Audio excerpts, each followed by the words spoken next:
दोस्तों नमस्कार, आपका स्वागत है शशांक सर विद इंग्लिश में। हम लोग टेंस के पहले पार्ट में हम लोगों ने सीखा था कि कैसे इसका बंटवारा किया जाता है, कितने टाइप के टेंसेज होते हैं। टेंस का मतलब कि हमारा काल होता है, समय होता है। समय हमारा समय और वर्क सबसे बड़ी चीज होती है कि टाइम और वर्क पर हम काम करते हैं। तो ये चीजें हमने आपको आने वाले जो पिछला वीडियो था उसके पार्ट 1 में हम बात कर चुके हैं। इसके ऊपर आज हम बात करेंगे कि प्रेजेंट इंडेफिनिट के अंदर क्या क्या होता है, कैसे सेंटेंस बनाए जाते हैं, पहचान क्या होती है उस टेंस की। तो आज हम लोग बात करते हैं प्रेजेंट इंडेफिनिट टेंस के ऊपर।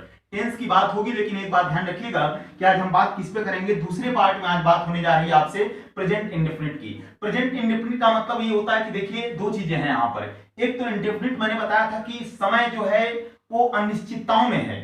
अनिश्चितताओं का मतलब ये होता है कि डेफिनिट का मतलब कि काम मैं श्योर कर दूंगा, लेकिन यहाँ पर क्या है, इंडेफिनिट है। इंडेफिनिट का मतलब अनिश्चित दिया हुआ है। तो एक बात ध्यान रखिएगा और सीखेंगे किसमें, हम लोग इसको प्रेजेंट इंडेफिनिट में सीखेंगे। इसका मतलब मैं कह सकता हूं कि जहां पर भी प्रेजेंट इंडेफिनिट की बात की जाती है तो एक बात जरा ध्यान दीजिएगा, present indefinite tense, indefinite tense. अब सबसे बड़ी चीज होती है कि इस टेंस की पहचान क्या है।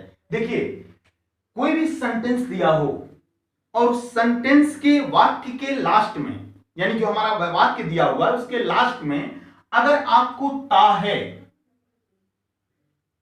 ती है, ते हैं, अगर ये सब आते हैं तो समझ लीजिएगा कि जो हमारा सेंटेंस है वो प्रेजेंट इंडेफिनिट टेंस के अंतर्गत आता है। एक बात और ध्यान रखिएगा, कोई भी सेंटेंस जो होता है, अगर मैं सिंपली बात करूंगा तो तीन तरीके से होता है। पहला होता है अफर्मेटिव। अफर्मेटिव यानी एक तरीके से इसको सिंपल या साधारण कह सकते हो आप लोग, पॉजिटिव सेंटेंस कह सकते हैं आप। दूसरा होता है नेगेटिव, यानी जो हमारा सेंटेंस होता है वो अफर्मेटिव भी हो सकता है जिसको सिंपल सेंटेंस कहा जाता है। दूसरा क्या कहा जाता है, नेगेटिव। और तीसरा जो सबसे इंपॉर्टेंट है जिसको इंट्रोगेटिव कहा जाता है। इंट्रोगेटिव में दो चीजें आती हैं, एक तो यहां पर क्वेश्चन वर्ड से भी शुरू होते हैं वाक्य, उनको भी आपको ध्यान देना है। और जहां पर आपके ऊपर अगर प्रश्नवाचक चिन्ह भैया लग जाए, क्या वह जाता है, वह क्यों जाता है, वो क्यों दौड़ते हैं, तो ये चीजें अगर हमारे अंदर आने लगी, अगर ऐसी विविधताएं उत्पन्न होने लगती हैं तो उसको हम लोग कहां देखते हैं, इंट्रोगेटिव के अंदर देखते हैं। वह नहीं जा रहा है, कोई भी जहां पर हम नेगेटिव सोचने लगे तो समझ लीजिएगा नेगेटिव सेंटेंस हो जाएगा। वह जा रहा है, सीधी सी बात है कि सिंपल सेंटेंस हो जाएगा जिसको अफर्मेटिव कहा जाता है। तो टेंस तो हम देखेंगे, पहचान तो करेंगे, लेकिन एक बात सबसे जरूरी चीज होती है कि हम जरा उसके सेंटेंसों पर ध्यान दे देते हैं कि हमारा सेंटेंस क्या है। अब मैं आपसे कह रहा था कि प्रेजेंट इंडेफिनिट टेंस की पहचान ये होती है कि इसको पहचानेंगे कैसे। देखिए मैंने अभी थोड़ी देर पहले कहा था कि टेंस में सबसे बड़ी चीज होती है कि उस वाक्य को पहचानिए कि वह वाक्य, क्योंकि देखिए टेंस कई तरीके से हमारे पास आ रहा है। वो कह रहा भैया प्रेजेंट इंडेफिनिट है, कॉन्टिन्यूअस है, फिर परफेक्ट है, फिर परफेक्ट कॉन्टिन्यूअस है। अगर आप उस तरीके से देखोगे तो आपके पास टोटल 12 सेंटेंस पढ़ने पड़ते हैं। 12 तरीके के टेंसेज के बाद हमको देखना पड़ता है कि किस तरह से बनेगा, तो आखिर इनकी पहचान कैसे होगी, इनकी रिकॉग्नाइजेशन कैसे होगी। तो आप उसके लास्ट वर्ड पर ध्यान दीजिए। अगर कोई भी आपके पास सेंटेंस और कहा जा रहा कि अगर उसके वाक्य के लास्ट में ता है, ती है, ते है, अगर ऐसे सब कुछ आता है तो हम समझ लेते हैं भैया प्रेजेंट इंडेफिनिट है। एग्जांपल लेता हूं, बात तुरंत समझ में आ जाएगी। जैसे वह खेलता है, वह खेलता है, मैं जाता हूं, मैं जाता हूं, वह दौड़ता है, वे स्कूल जाते हैं।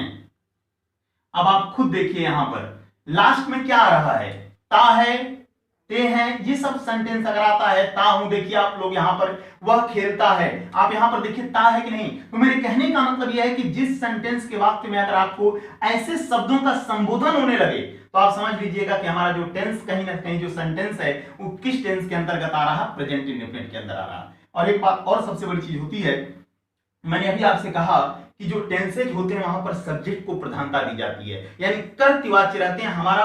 अब मैं अगर बात करूं आपसे तो आप खुद देखिए, कह रहा है वह खेलता है, बहुत सिंपल सी बात है। खेल कौन रहा है, वह का मतलब क्या हुआ, ही हुआ कि नहीं हुआ, सब्जेक्ट हमारा क्या है। खेलना का मतलब क्या होता है, प्ले। ये तो आपने पकड़ लिया भैया कि वह खेल रहे हैं। मैं जा रहा हूं, जा कौन रहा है, आई, गो, ठीक। वह दौड़ता है, अभी मैंने बनाया नहीं, अभी मैं लिख रहा हूं आपके सामने, मैंने डिवाइडेशन कर दिया। कि एक बात ध्यान रखिएगा, किसी भी सेंटेंस को बनाने के लिए सबसे पहले आप सब्जेक्ट और उसके वर्ब पर ध्यान दीजिए। सब्जेक्ट हमारा क्या है, वह है, और कह रहा खेलता है, खेलती तो है नहीं, तो ही की सी तो लगाएंगे नहीं, आप ही लगाएंगे। ही प्ले, अभी कर दिया मैंने, सीधी सी बात है। आई गो, वह दौड़ता है। ही, दौड़ने का मतलब क्या होता है? रन। उसका काम क्या है? दौड़ना, भागना, रनवे, भाग गया। गो, जाना। प्ले, खेल रहा है। वे स्कूल जाते हैं। कौन जा रहा भैया स्कूल? वे, दे गो। कहां जा रहे हैं? स्कूल। वो छोड़िए, ऑब्जेक्ट क्या है? स्कूल है, लेकिन हमें ऑब्जेक्ट पर अभी ध्यान नहीं देना है। हमें सिर्फ ध्यान देना है किस पर? सब्जेक्ट और वर्ब पर। ये तो हमें पता चल गया।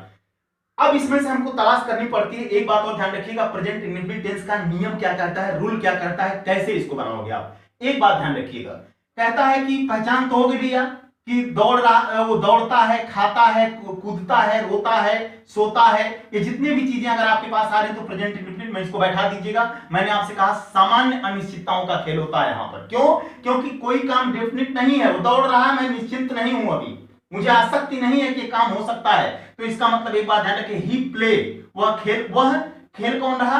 अब जरा इसको बनाने के नियम देखते हैं। एक बात ध्यान रखिएगा, कभी भी प्रेजेंट इंडेफिनिट टेंस के अंदर अगर कोई भी सेंटेंस दिया हुआ है सिंपल रूप में और उसको बनाना है तो उसका नियम क्या कहता है?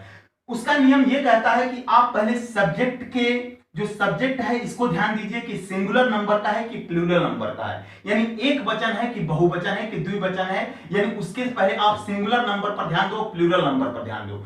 एक बात ध्यान रखिएगा, सब्जेक्ट जैसा होगा वैसे ही हम काम करेंगे। सबसे पहले आपको लिखना है सब्जेक्ट। इसका रूल क्या कहता है इसको जरा ध्यान दीजिएगा। प्रेजेंट इंडेफिनिट टेंस का पहला रूल यही होता है कि सब्जेक्ट लिखिए, सब्जेक्ट के बाद बेटा लिखो वर्ब, और वर्ब में जोड़ना है आपको प्लस एस, ये जोड़ना होता है, सेंटेंस आपका बन जाएगा। बहुत सिंपल सी बात है। सब्जेक्ट लिखिए, सब्जेक्ट के बाद वर्ब या एस लिखिए। एक बात और यहां पर कहता है, सब्जेक्ट अगर सिंगुलर होगा, सिंगुलर नंबर अगर सब्जेक्ट है तो एक बात ध्यान रखिएगा, ये नियम आपका काम करेगा। अगर सिंगुलर नंबर सब्जेक्ट नहीं है तो ये नियम नहीं काम करेगा। अगर आपके पास जो सब्जेक्ट है अगर प्लूरल नंबर का होता है, प्लूरल नंबर अगर हो रहा है तो एक बात ध्यान रखिएगा, वहां पर आपको केवल सब्जेक्ट लिखना है और वर्ब लिखना है। और याद रखिएगा इसमें एस या ईएस नहीं जुड़ेगा, एस या ईएस नहीं जोड़ना है आपको, ये भी ध्यान देना है। यानी ये चीज आपको नहीं जोड़नी है जब आपके पास केवल यही रहेगा। तो मेरे कहने का मतलब यह है कि प्रेजेंट इंडेफिनिट टेंस के अंदर अगर आप पढ़ रहे हैं किसी वाक्य को तो आप ये ध्यान दीजिए कि उसका सब्जेक्ट कैसा है, सिंगुलर नंबर का है कि प्लूरल नंबर का है। और एक बात और ध्यान रखिएगा, जब सब्जेक्ट सिंगुलर नंबर का होगा तो वर्ब में एस या एस आप जोड़ेंगे, अगर प्लूरल नंबर का होगा तो आपको एस या एस नहीं जोड़ना है। अब मैं आपको बता देना चाहता हूं, ही, सी, इट, राम, श्याम, ये जितने लोग भी हैं याद रखिएगा ये सब सिंगुलर नंबर सब्जेक्ट हैं, सब एक वचन के सब्जेक्ट हैं, सब एक वचन करता हैं। और ये जो लोग हैं इनके साथ बहुत आसानी से एस या एस जुड़ जाएगा आपका, ध्यान रखिएगा। जैसे अब आप खुद ध्यान दीजिए, पहला सेंटेंस मैं बनाने जा रहा हूं, वह खेलता है। इसका सब्जेक्ट क्या है? सब्जेक्ट क्या है? ही। देखिए सब्जेक्ट क्या है इसका, मैं देखता हूं, वह खेलता है। ठीक, अब इसमें भैया सब्जेक्ट क्या है? ही है। ही किसका काम करेगा? आपका सब्जेक्ट का। खेलना यानी प्लस वर्ब क्या है आपका? खेलना। खेलने की इंग्लिश क्या होती है? प्ले। अब बताओ सब्जेक्ट किसका है? सिंगुलर नंबर का है कि नहीं है? इसमें एस या एस जोड़ेंगे कि नहीं जोड़ेंगे? तो ही प्लेस, ही प्लेस, यानी क्योंकि हमारा सब्जेक्ट कैसा था? वर्ब होता है प्ले, और वर्ब में क्या जोड़ दिया मैंने? ईएस, एस या एस, तो इसका मतलब हो जाएगा ही प्लेस। क्योंकि आपका सिंगुलर नंबर का सब्जेक्ट था तो हम कह सकते हैं वह खेलता है, ही प्लेस। इसको आगे बनाइए। आई, याद रखिएगा, आई, यू, वी, दे, ये भैया जितने लोग हैं ये सभी लोग याद रखिएगा प्लूरल नंबर के सब्जेक्ट होते हैं। और जहां पर प्लूरल नंबर का सब्जेक्ट होता है, जहां पर बहुवचन आ जाएगा, याद रखिएगा आप उसको एस या ईएस नहीं जोड़ना है। एक सेंटेंस मैं आपके सामने लेता हूं, मैं जाता हूं, मैं जाता हूं। अब मैं क्या हो गया आपका? सब्जेक्ट। मैं क्या हो गया आपका? जाएगा कौन? मैं जा रहा हूं, जाने का काम क्या है? प्लस गो। अब बताओ गो क्या है आपका? वर्ब है कि नहीं है? अब आप जरा ध्यान दो, सब्जेक्ट क्या है? प्लूरल नंबर है, एस या एस नहीं जुड़ेगा, सीधा सेंटेंस बन जाएगा आई गो, कहानी खत्म।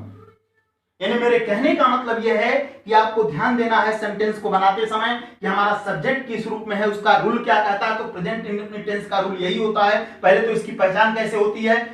जिस सेंटेंस के वाक्य के अंत में ता है, ती है, ते हैं आदि लगे हों तो उसको क्या कहा जाता है, वो आपका वाक्य जो है वो सेंटेंस प्रेजेंट इंडेफिनिट टेंस के अंतर्गत आता है। और एक बात और ध्यान रखिएगा, प्रेजेंट इंडेफिनिट टेंस की यही सबसे बड़ी पहचान होती है। जैसे वह खेलता है, मैं जाता हूं, वह दौड़ता है, वो स्कूल जाते हैं, वे रोते हैं, वो जो भी आ रहा है इसको हम लोग प्रेजेंट इंडेफिनिट में कहेंगे। और पहला इसका नियम यही कहता है कि पहले सब्जेक्ट रखिए और सब्जेक्ट के पास आपको वर्ब देखना है। और वर्ब में याद रखिएगा एस या एस तब जोड़ोगे जब सब्जेक्ट आपका सिंगुलर नंबर का होगा, एक वचन का होगा। नहीं होता है तो मत जोड़िएगा। अगर प्लूरल नंबर का होता है तो नहीं जोड़ना है, नहीं ऐड करना है एस या एस।